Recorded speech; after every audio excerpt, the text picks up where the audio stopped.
ఇవ్వకపోవడం సుపరిపాలన నేను అడుగుతున్నాను అధ్యక్ష. 83 లక్షల మంది విద్యార్థులకు అమ్మఒడి, అలాగే వీళ్ళు చెప్పిన తల్లికి వందనం ఎగనామం పెట్టడం సుపరిపాలన నేను అడుగుతున్నాను అధ్యక్ష. ఈ రాష్ట్ర ప్రజలకు రైతులు 53 లక్షల మంది ఉన్నారు అధ్యక్ష, వాళ్ళకి రైతు భరోసా ఎగ్గొట్టడం సుపరిపాలన నేను అడుగుతున్నాను అధ్యక్ష. ఈ రాష్ట్ర ప్రజలపై 15,000 కోట్ల విద్యుత్ భారం వేశారు అధ్యక్ష, అది సుపరిపాలన నేను అడుగుతున్నాను అధ్యక్ష. 13,000 కోట్ల విద్యుత్ ఛార్జీలు భారం వేశారు అధ్యక్ష, అది సుపరిపాలన నేను అడుగుతున్నాను అధ్యక్ష. అలాగే 60% నిత్యావసర సరుకులు ధరలు పెరిగాయి అధ్యక్ష ఈ 9 నెలల్లో, దాన్ని సుపరిపాలన అంటారా నేను అడుగుతున్నాను అధ్యక్ష. అలాగే మహిళలు సగం మంది ఉన్నాం అధ్యక్ష, మహిళలకు ఇచ్చిన హామీలు ఏ ఒక్కటి కూడా అమలు చేయకపోవడం సుపరిపాలన నేను అడుగుతున్నాను అధ్యక్ష. ప్రత్యేక హోదా సాధించే అవకాశం ఉండి కూడా సాధించకపోవడం సుపరిపాలన నేను అడుగుతున్నాను అధ్యక్ష. పోలవరం ప్రాజెక్టు విషయంలో ఎత్తు తగ్గించడానికి కేంద్రం దగ్గర రాజీ పడడం సుపరిపాలన నేను అడుగుతున్నాను అధ్యక్ష.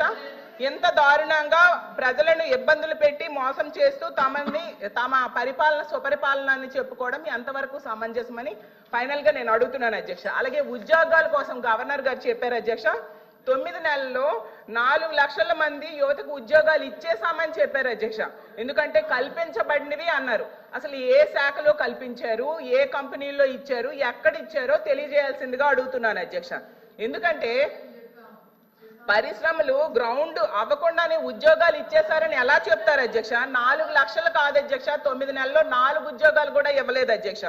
గతంలో జగన్మోహన్ రెడ్డి గారు ముఖ్యమంత్రిగా ఉండేటప్పుడు కేవలం 6 నెలల్లో 1,25,000 ఉద్యోగాలు ఇవ్వడం జరిగింది అధ్యక్ష. అసలు చంద్రబాబు నాయుడు గారు అధికారంలోకి వచ్చాక తొలి సంతకం డిఎస్సి మెగా డిఎస్సి మీద పెట్టారు అధ్యక్ష. 6 నెలల్లో మెగా డిఎస్సి అధ్యక్ష చాలా స్పష్టంగా 4వ పేజ్ ఒకసారి దయచేసి గౌరవ సభ్యురాలని చదవమంటున్నారు అధ్యక్ష. To date, investors have pledged investment of 6.5 lakh crores with an employment potential of over 4 lakh jobs. Potential. ఇచ్చామని ఎక్కడ చెప్పాం మేడం? మేము ఇచ్చామని చెప్పలేదు మేడం, ఇక్కడ పొటెన్షియల్ అని చెప్తున్నారు. ఎందుకు మీరు తప్పు చెప్తున్నారు అధ్యక్ష? చూపించాను అధ్యక్ష, ఇది కరెక్ట్ కాదు అట్లా ఉందా? తెలుగులో అలా ఉందా? తీయండి, తెలుగు కూడా తీయండి, తెలుగు కూడా వచ్చమ్మా, తెలుగు తీయండి, పుస్తకం తీయండి, నో ప్రాబ్లం. కానీ సత్యదూరం మాటలు చెప్పకూడదమ్మా, మళ్ళీ సత్యదూరం మాటలు చెప్పకూడదమ్మా. అనిత గారు చెప్పండి, చెప్పండి. ప్రింటింగ్ మిస్టేక్ పడిందా ఏంటి చెప్పండి. లేదు, 2 లక్షల ఉద్యోగాలు కల్పించాలని లక్ష్యంగా పెట్టుకున్నాం, ఉద్యోగాలు కల్పించాలని లక్ష్యంగా పెట్టుకున్నాం. చూడమండి అధ్యక్ష, ఎక్కడైనా ఏ పేజీ?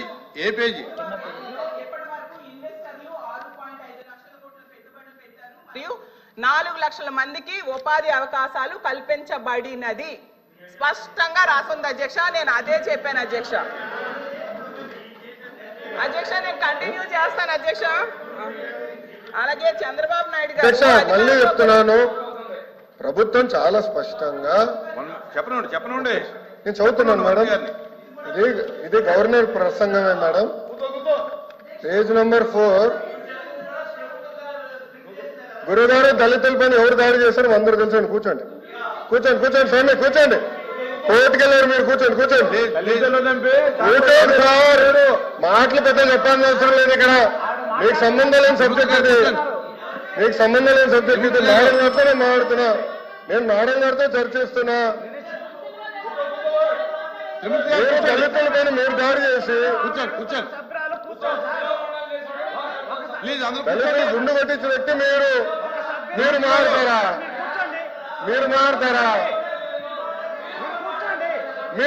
అధ్యక్ష, మీరు ఎట్లా మారుతారు? కూర్చోండి. చాలా స్పష్టంగా చెప్తున్నా, ఎందుకు మారుతారు? మీరు మాట్లాడేది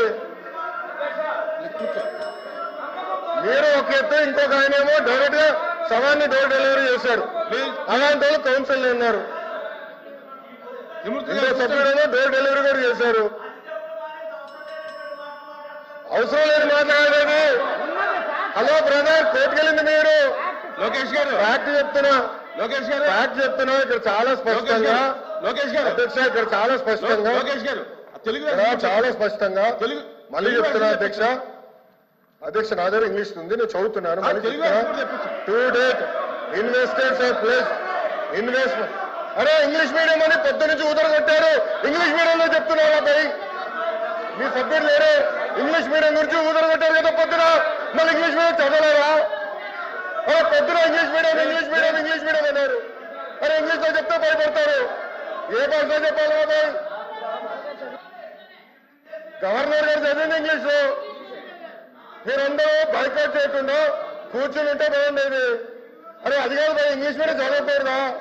ఇంగ్లీష్ లో ఉందని చెప్పకూడదా? అరే మీరే ఇంగ్లీష్ మీడియం అని పెద్ద ఊదర కొట్టారు. నేను స్పీచ్ ప్రిపరేషన్ వెళ్ళినప్పుడు ఒక సభ్యుడు చేసి ఇంగ్లీష్ మీడియం ఎత్తేస్తామని కూడా మాట్లాడాడు. లేదు కూర్చోండి. మరి ఎట్లా బాబాయ్? తెలుగులో మాడితే తప్పంటారు, ఇంగ్లీష్ లో మాడితే తప్పంటారు, ఇంకే భాష మాట్లాడాలి? లోకేష్ గారు, అరే లోకేష్ గారు, సార్ క్లియర్ గా 4వ పేజ్ లో to date investors have pledged investment of 6.5 lakh crores with an employment potential of 4 lakh jobs. అధ్యక్ష ఇది మా పార్టీ విధానం, ఇది ప్రభుత్వ నినాదం, క్లియర్ గా చెప్పాం అధ్యక్ష. గవర్నర్ గారు కూడా ఇది చదివారు అధ్యక్ష. దయచేసి మేడం గారు గుర్తుపెట్టుకోవాల్సిందిగా కోరుతున్నాం. తెలుగులో ఏమన్నా మిస్టేక్ పడిందని చూడండి అంటున్నా.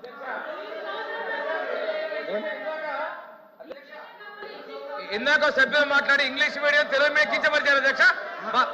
మీరు ఇంగ్లీష్ మీడియంలో చదివారు, మీనింగ్ కమ్యూనికేట్ అయింది అధ్యక్ష.